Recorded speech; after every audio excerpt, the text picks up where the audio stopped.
one of the most important people in the development of funk, but not just funk, in soul, jazz, R&B. A man like this to have on the stage is a huge honor for me to sit and talk to him, ask him some questions. We're taping this, becomes part of our archives once we open our building. So the way this is going to work essentially is we'll have a little conversation, we'll do some music. Come back to the conversation, we'll do some music. And we'll take you through the hour. But along the way, you're going to hear Fred's story, but also the story of American music through Fred's eyes and Fred's music. Okay? So with that, we're going to start. Okay? All right. Up, Fred. Thank you very much. Thank all of you for coming. Apparently, this audience is interested in Black American music. Now, the way I started out as a piano player. And my grandmother was a piano teacher, and I went through all the things, the Bach conventions, and all the things that are attributed to classical music, because she was a classical pianist. And but then my father needed a trombone in his band. He had a big band, and they used to rehearse at the house all the time. And he told me if I learned how to play the trombone, I could be in his band. So I always wanted to play in his band. So right off, I learned how to play the trombone. And but I was studying jazz, bebop. And here's one of the tunes that I was learning. My good friend Bobby Shaw was teaching me this tune. It's a tune called "Four" by Miles Davis.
you pick up the trombone really because of your dad, but who are your major influences on the instrument? Well, Who do you listen to?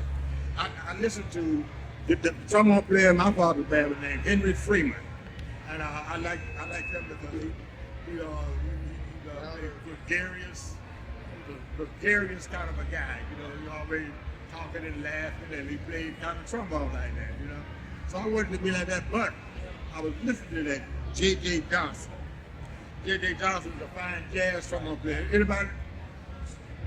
Okay. All right. J.J. Johnson was my favorite trombone player. Then I heard Curtis Fuller and Carl Fontana, and that's why I wanted to play jazz, But the jazz gig was few in Mobile, Alabama. I'm from Mobile, Alabama, y'all. Yes. It was a few jazz gigs in Mobile, Alabama. Most of the gigs were blues. And I had learned how to play bass, and I had learned how to play drums. So I played some bass and some drums on some blues artists in Mobile, And that's how I got to play funky music. I heard some funky trumpet player by the name of Mac Johnson. And he was the first brass instrument player that I ever heard play some funk, guitars and saxophone were the order of the day. But Mac Johnson played trumpet. Did a tune that I heard called "Can't Sit Down" by Phil Upchurch, and he played on the album by Phil Upchurch. So we're gonna do that tune for you now, okay? All right.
1950s into the early 1960s, right? Right.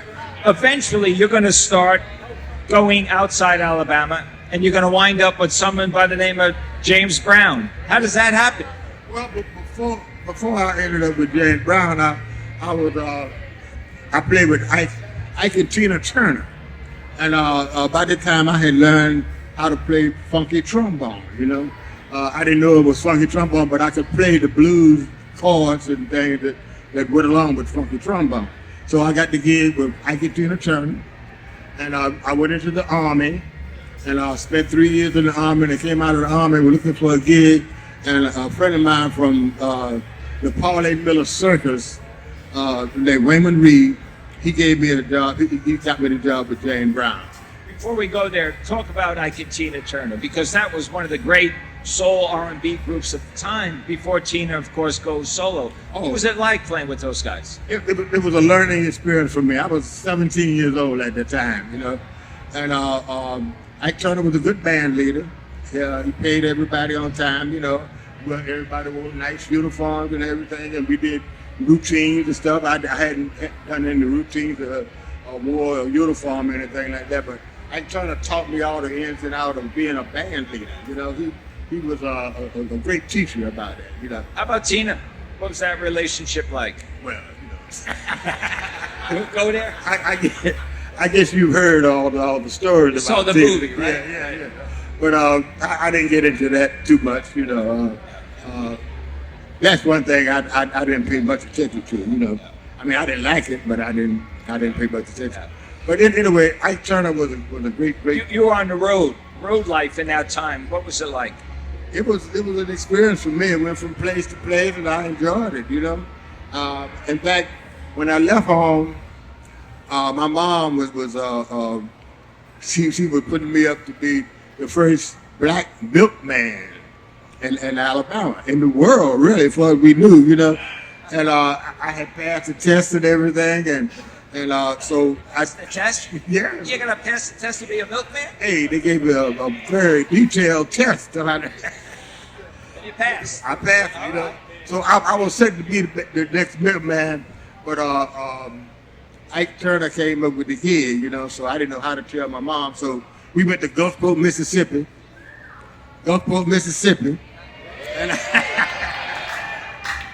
And then I called her up and told her I was on the road with a bag called Ike and Tina Turner.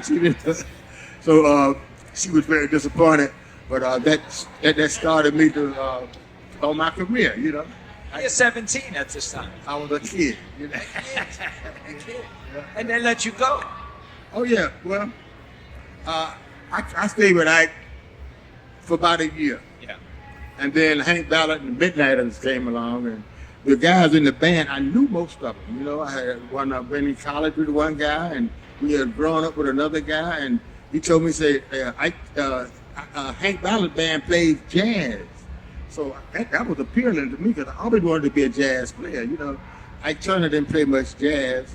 So when I got in the band, I looked for the jazz players, and there was no more jazz players. It was a terrible mistake that I made, because I was getting ready to be Ike Turner's band leader. I heard, but I went on and did the thing with Hank Ballard at midnight as long as I could. But this is all kind of like an apprenticeship for you to get into the JVs with James Brown. Oh, that came later. Another friend of mine, Raymond Reed, he had heard me play in some jam sessions around Mobile, and he told me that James Brown needed a trombone player.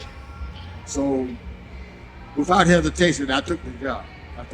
And James Brown was a funny cat to work for. When I first met him, he carried me to meet him. He was in the dressing room patting his hair, and he said, he looked around at me. He said, P.B. Ellis was band leader at the time. He said, "This is Fred Wesley, the new trombone player." James looked around at me. He saw I was a little heavy, and so he said, "Can you dance?" That's the first thing he said to me. "Can I dance?" I said, "Yeah, I mean, yes, sir." I can dance a little bit, So So anyway, I got the gig, and I spent a year with him, a year and a half with him, you know, before we came to blows, and I disagreed with him. You don't disagree with James Brown, not about his band, you know. What was it like? I mean, you heard all these stories about James Brown and what a tough person he was to work for because he was such a perfectionist. Was that true? He was a tough person to work for, you know. In fact, the gig was about rehearsal. That was the main thing about the gig. You did the show, but he would rehearse every day. Every day that he had 2 or 3 minutes, he would rehearse.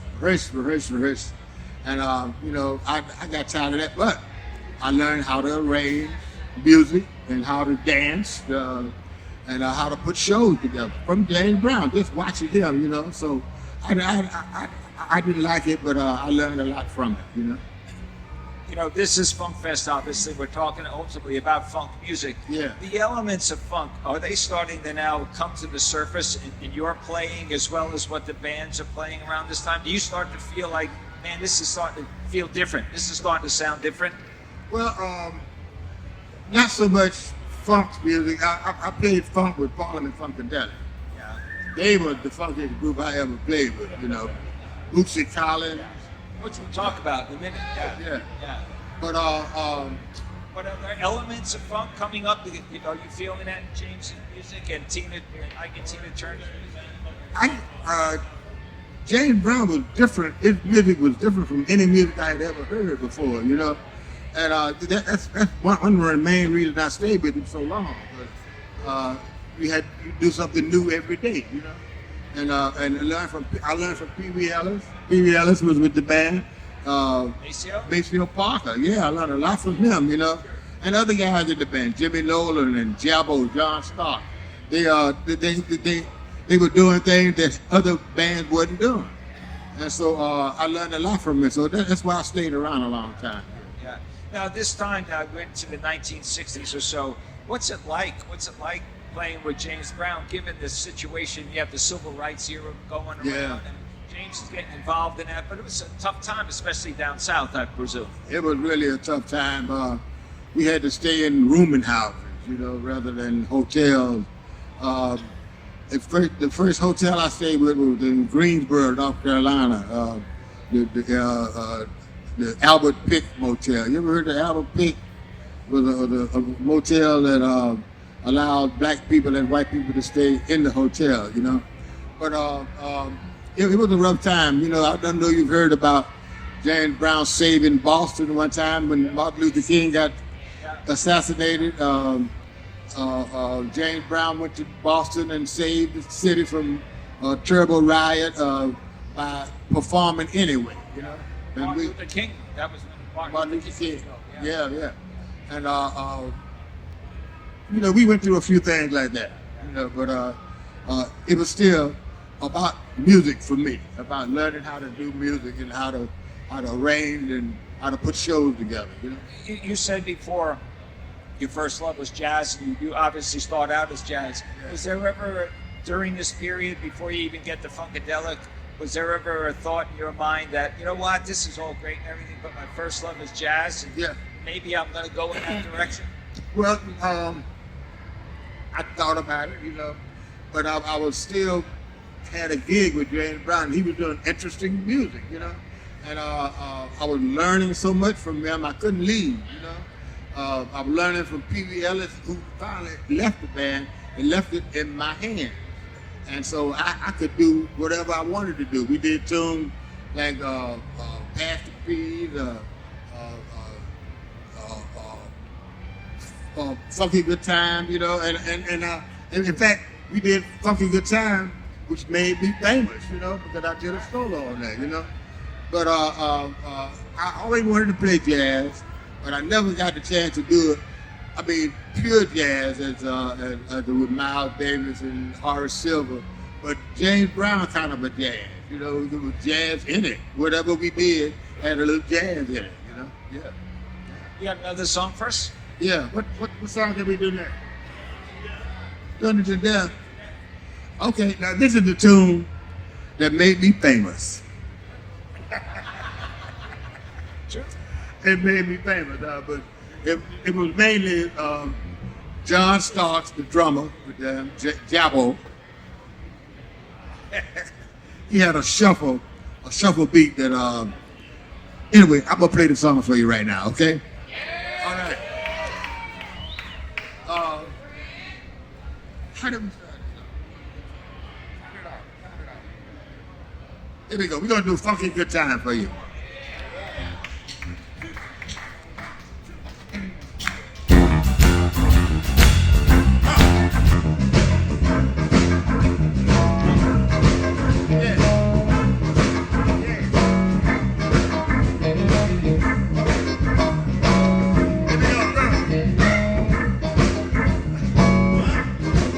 We have to sing this song first, all right? Here we go. Hey. We're gonna have a funky good time. We're gonna have a funky good time. Oh, y'all know it, huh? We're gonna have a funky good time. We're gonna have a funky good time. Take 'em up. We gotta take it high. Yeah, baby. Come on.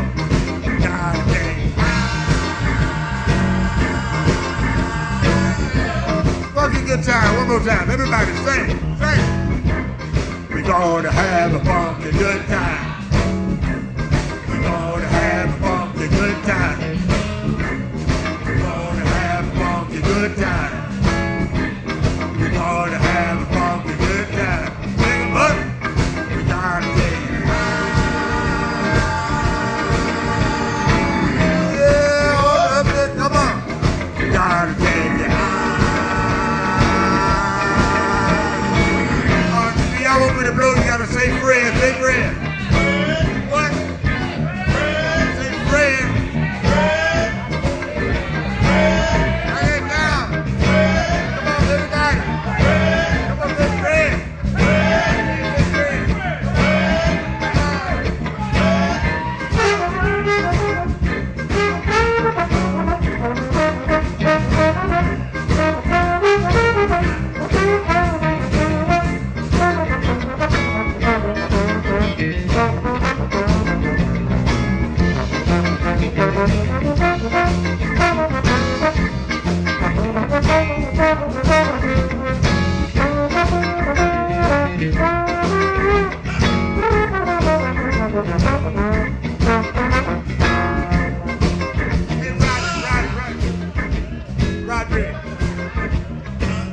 Can you play a solo with in D? I'm over here trying to get myself together.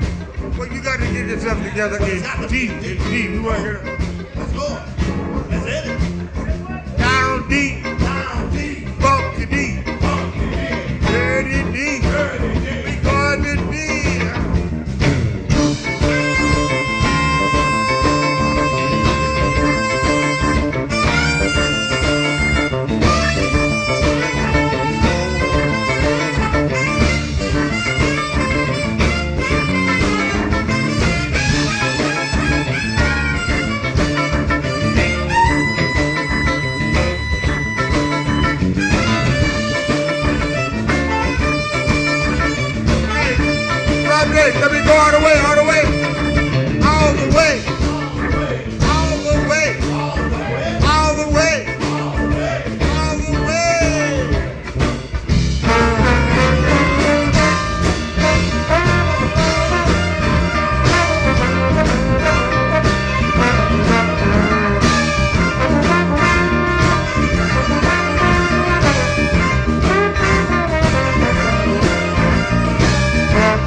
was younger, I could play that solo better than that.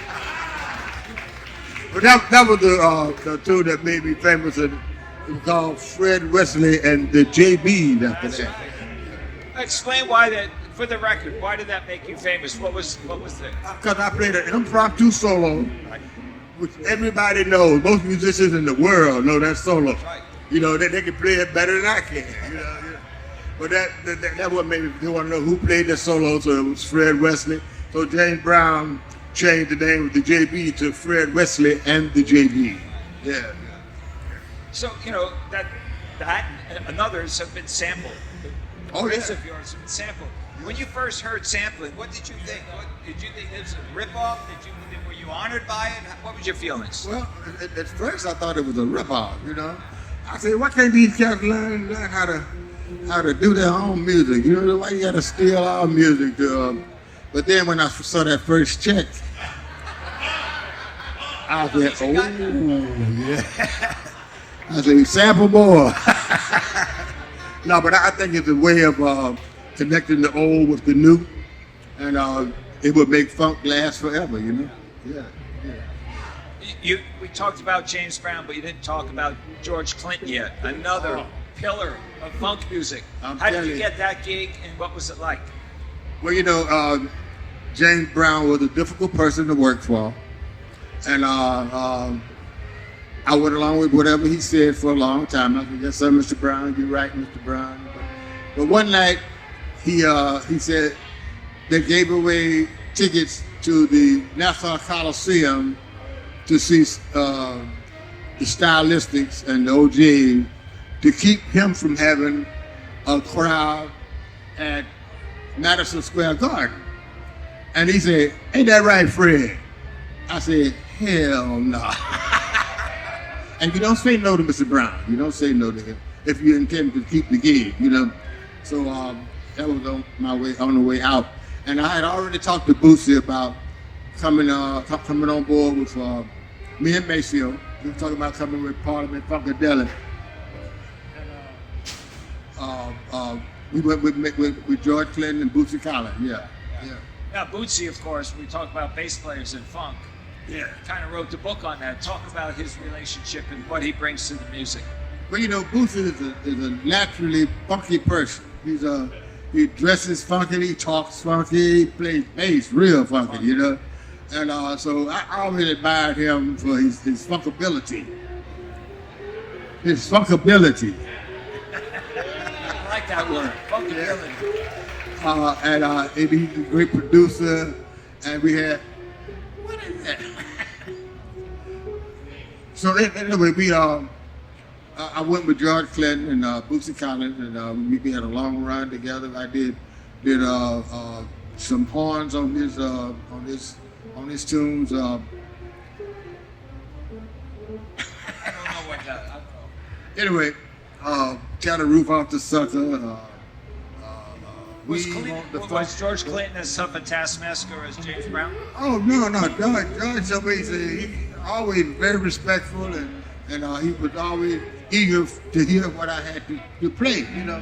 And he would use it or not use it. He would use it sometimes, and sometimes he wouldn't use it at all. There's still stuff on the shelf that I've done that he not used, you know.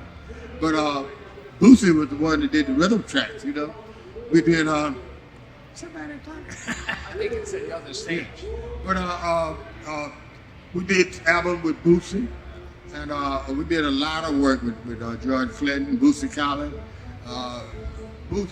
George Clinton created the group The Horny Horns, and that was featuring Maceo Parker. That was me and Maceo's group, and we had a lot of horn players that played with us. You know? So yeah, I had a great time with Boosie Collins and George Clinton, you know, and The Horny Horns. Yeah. So, but before you get to another song, as you've seen this business really explode here. You've been in the business a long time at this particular point. Yeah. What was your thoughts about breaking off and doing your own solo thing permanently?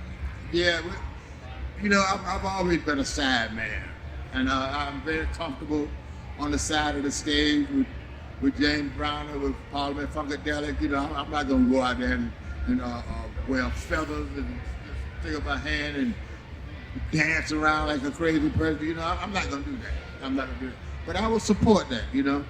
But when it came to time to do my own thing, I just had to suck it up and lead the band. I had to lead the band, and I think I do a pretty good job of it. But it took a while for me to learn how to do it. You know.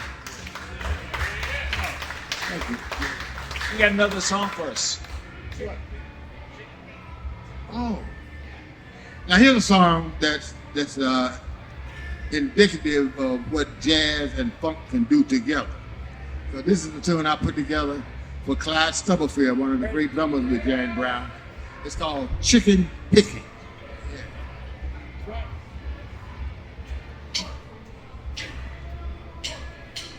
Come on.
Just before that song, Fred used the term sideman, right? Yeah. The sideman is one of the great unsung heroes of popular music, Oh, right? there's a million of them, you know. There's Yeah. so many of them, so many like yourself. Yeah.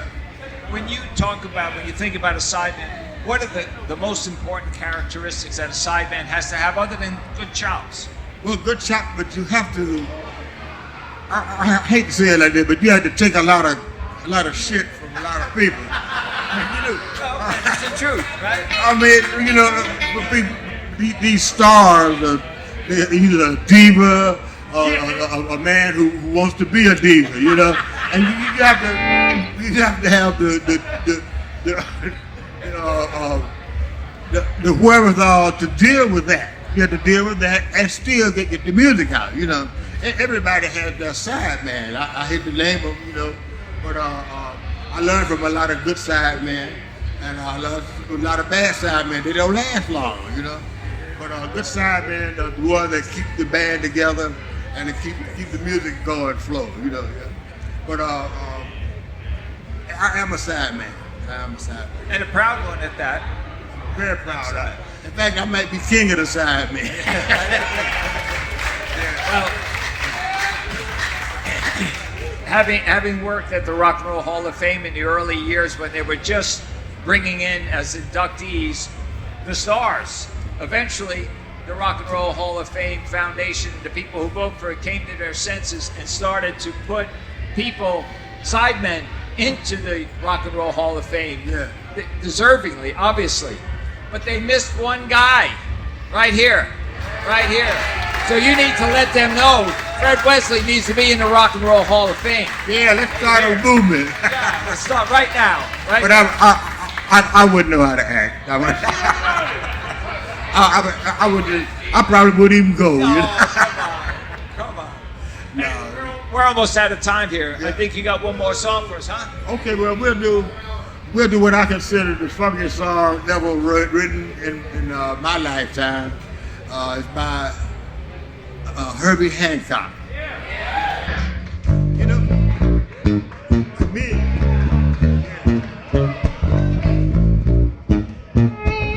This is my funkiest song in the world. Here we go.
I'd like to thank this band. It's the greatest band.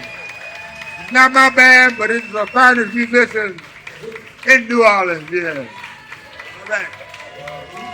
All right, ladies and gentlemen, Herman LeBeau, Herman LeBeau in this band. Chris Severin, Ken Brown, Kyle Roussel, Wendell Brunius, Roderick Pollin, and the one and only Mr. Fred Wesley.